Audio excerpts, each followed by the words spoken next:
إلى أمه على جوالها، وهي فرغتها لنا على ورقة وطلبت لنا أن ندعو بهذا الدعاء، وهو دعاء جميل.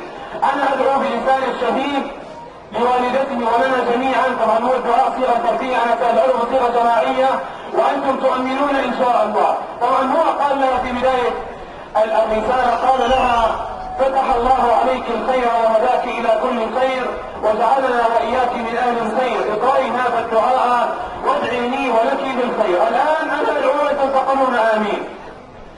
اللهم اجعل صدرنا خزانة توحيدك، ولساننا مفتاح تمجيدك، وجوارحنا رهينة طاعتك، فإنه لا عز لنا في المذل إلا في المذلة إليك، ولا غنى لنا إلا في الافتقار إليك، ولا أمن لنا إلا في الخوف منك، ولا راحة لنا إلا في الرضا بقسمتك يا رب العالمين، ولا روح ولا راحة لنا إلا في النظر إلى وجهك الكريم، ولا عيش سعيد لنا إلا في جوار المقربين إليك.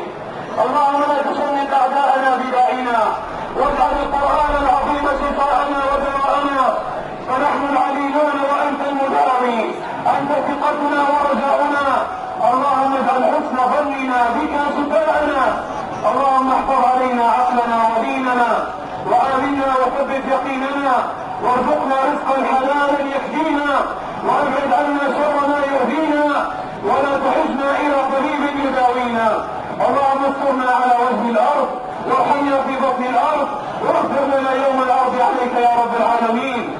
بسم الله طريقنا، والرحمن مرفقنا، والرحيم يحرسنا من كل شيء يمسنا، ومن شر النفاثات في العقد، ومن شر حاسد إذا حسد. يا رب ساعدنا على قول الحق في وجه الأقوياء.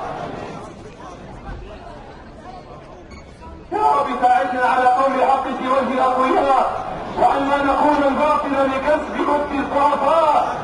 ربنا أعطيتنا مالا فلا تأخذ سعادتنا، وإذا أعطيتنا قوة فلا تأخذ عقلنا، وإذا أعطيتنا نجاحا فلا تأخذ تواضعنا، وإذا أعطيتنا تواضعا فلا تأخذ اعتزازنا بديننا وكرامتنا.